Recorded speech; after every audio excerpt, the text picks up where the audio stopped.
Assalamualaikum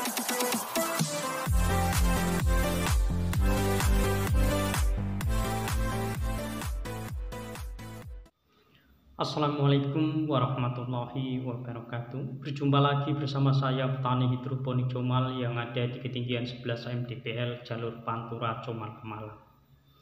Kali ini saya ingin melanjutkan video yang kemarin, yaitu bagaimana cara merawat tanaman anggur dari mulai grafting sampai berbuah. Nah, pembahasan kemarin yaitu sampai pada masa vegetatif, yaitu pertengahan antara vegetatif menuju ke generatif, atau masa pertumbuhan menuju ke masa pembuahan. Nah, setelah kemarin ini saya bagikan yaitu menggunakan pupuk TSP. Setelah 3 hari kita siram menggunakan yaitu NPK 1616. Ini sudah menginjak masa-masa menuju generatif, maka kita lakukan pemupukan yang unsur haranya seimbang agar supaya pertumbuhannya seimbang dan hasilnya bagus. Untuk perawatan tetap kita lakukan pemupukan 1 minggu sekali agar supaya pertumbuhannya bagus. Dan untuk masa-masa pembuahan kita harus melihat kondisi tanaman yang mau kita buahkan. Untuk ciri-ciri tanaman tersebut sudah saya contohkan kemarin, yaitu contohnya terjadi pembelahan pada batang. Ini cabang-cabang yang kemarin pernah hidup dan berkembang pada batang primer. Akhirnya saya ambil dan saya pilih salah satu. Ini tadinya ada 3, yang di bawah 1 dan ini lagi 1. Jadi untuk mengambil pertumbuhan agar supaya maksimal, maka di sekitar tanaman tersebut batang primer saya buang, saya sisakan 1. Dan ini pupuk pembuahan. Pupuk pembuahan saya berikan yaitu 4 tahap, yaitu selang waktu 1 minggu sekali. Untuk racikan juga sudah saya bagikan pada video kemarin agar supaya mempercepat dan mempersingkat penjelasannya, maka saya buat seperti ini. Jika teman-teman ingin melihatnya pada racikannya, bisa dibuka video-video lama. Di situ juga sudah saya jelaskan yaitu cara pembuahan di usia dini. Di situ racikannya juga sudah saya bahas tentang ini. Dan setelah kita lakukan pengadukan agar supaya pupuk tersebut larut dengan merata, lalu kita siramkan seperti ini. Kita siramkan secara pelan-pelan agar supaya nutrisi yang kita berikan itu dapat terserap secara menyeluruh dan tidak terbuang secara sia-sia. Ini saya tanam di tanah, maka takarannya kita gunakan takaran full 1 paket. Tapi kalau kita gunakan pot, kalau kita siramkan semua, nanti akhirnya kan nutrisi terbuang sia-sia. Maka dari itu kemarin saya jelaskan secara pelan-pelan agar supaya dikasih tiap hari saja tidak masalah. Nah, selanjutnya yaitu kita mengobati karat daun yang sering menyerang pada tanaman. Apalagi musim sekarang ini 3 hari hujan, 3 hari panas, maka daun akan cepat terkena karat daun. Apalagi tanaman-tanaman tertentu, yaitu tanaman yang mudah terserang penyakit karat daun. Nah, ini saya gunakan fungisida yang bermerek Amster Top, bisa digunakan untuk mengobati atau pencegahan pada karat daun tanaman anggur kita. Untuk cara pakai, di dalamnya sudah terlampir seperti ini. Kalau kita ingin menggunakan, yaitu takarannya air 1 liter, kita kasih fungisida sekitar 1 mili atau setengah mili, jangan lebih. Kalau lebih nanti berakibat hangus pada daun. Maka dari itu kita gunakan sesuai aturan atau kita kurangi sedikit tidak apa-apa. Bagaimana cara mengambil takarannya? Takarannya bisa kita gunakan yaitu menggunakan alat suntik. Kita gunakan alat suntik seperti ini, kita ambil yaitu 1 ml, kita larutkan pada air 1 liter. Nah, jangan salah karena ini dosisnya juga parah, kalau terlalu tinggi nanti mengakibatkan daun layu. Nah, ini salah satu contoh dari jamur yang disebabkan oleh karat daun seperti ini. Ini penyebabnya sebenarnya hujan. Hujan sering terus panas, panas sering terus hujan. Jadi kondisinya tidak stabil. Kalau panas 3 hari atau panas sehari, hujan sehari, jadi kondisinya seperti ini. Ini juga biasanya terserang pada daun-daun yang sudah tua.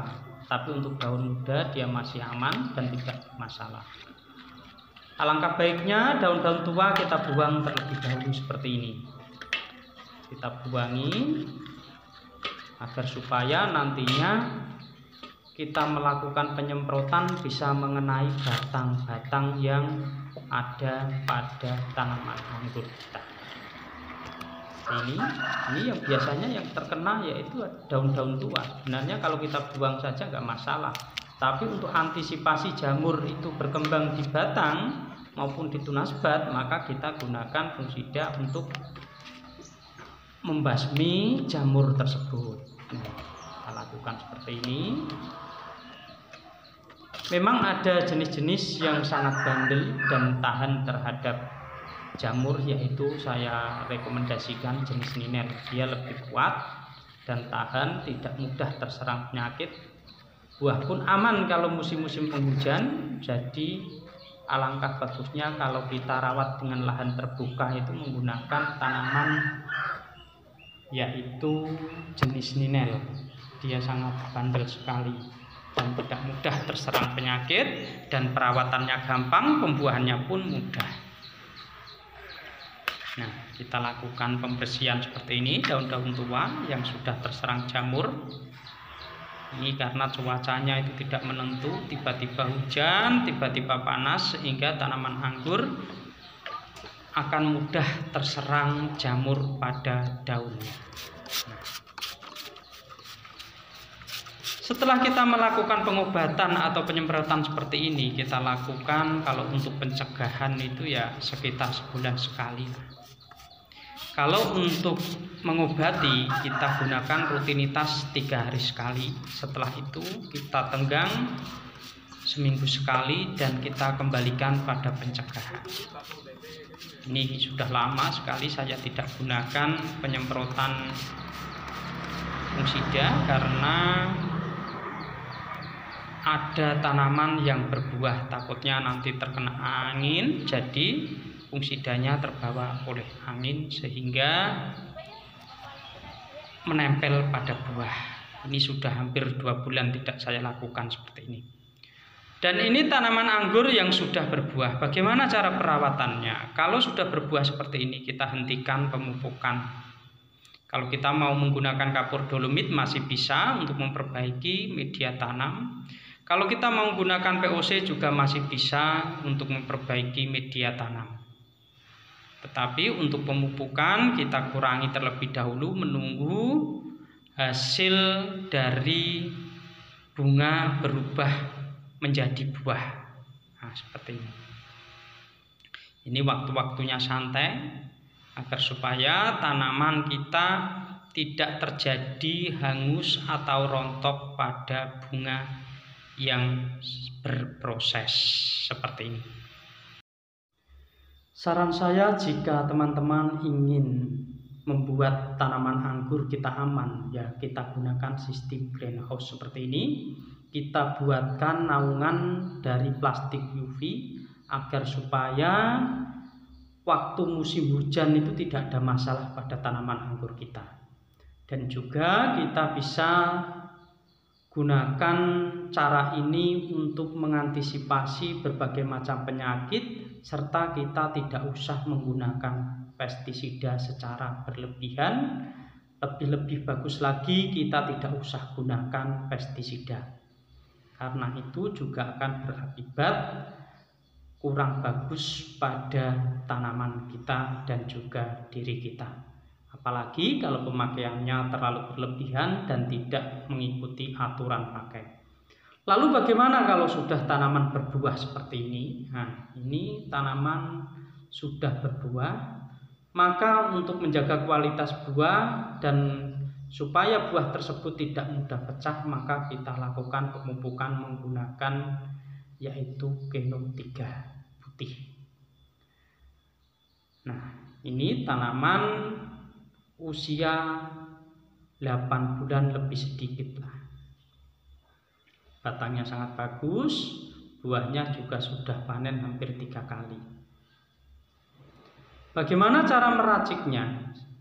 Cara meraciknya yaitu karena ini tanamannya sudah sangat besar sekali, lebih dari pralon 3/4 batangnya, maka kita gunakan dosis yang lumayan agak tinggi, yaitu sekitar 25 gram. Biasanya 1 sendok peresan ini tidak full, itu sekitar 12 gram. Maka saya kasih 2 sendok, berarti total hampir 25 gram. Kurang lebih seperti itu. Karena ini tanaman batangnya juga besar, tidak ada masalah, aman saja. Kecuali kalau batangnya kecil ya kita gunakan 1 sendok saja. Nah, ini pertumbuhannya juga bertahap. Tadinya juga batang ini agak gepeng, tapi karena sebulan sekali masih saya suplai menggunakan TSP, maka batang tersebut pelan-pelan terjadi perbaikan sehingga mulai membulat dan hasilnya sangat bagus seperti ini. Pemupukan pembuahan atau merawat buah itu berapa kali kita gunakan? Yaitu kita gunakan 15 hari sekali atau 2 minggu sekali. Kalau masa-masa berbuah seperti ini kita santai, tinggal hanya memperbaiki kondisi buah dengan nutrisi yang tinggi K dan P. Biasanya kalau tanaman mudah pecah, buahnya mudah pecah, itu diakibatkan ada kandungan unsur hara yang mengandung unsur N sangat tinggi, sehingga tanaman tersebut buahnya mudah pecah dan mudah busuk serta mudah rontok. Dengan cara ini tanaman tersebut akan menghasilkan buah yang bagus dan juga menghasilkan rasa yang sangat manis. Nah, cara pemupukan seperti tadi, diberikan secara bertahap, jangan langsung disiram biar tidak terbuang sia-sia. Setelah itu kita tutup seperti ini agar supaya tidak terlalu terkena air hujan berlebihan sehingga nutrisi larut kemana-mana. Nah, ini hasilnya.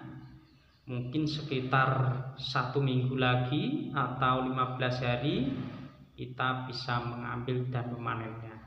Nah, cukup sekian video dari saya. Jika ada tutur kata dan penyampaian saya yang tidak berkenan di hati para pemirsa, saya minta maaf yang sebesar-besarnya. Jangan lupa subscribe, like, komen agar supaya channel Petani Hidroponik Comal berkembang dengan baik. Wassalamualaikum warahmatullahi wabarakatuh.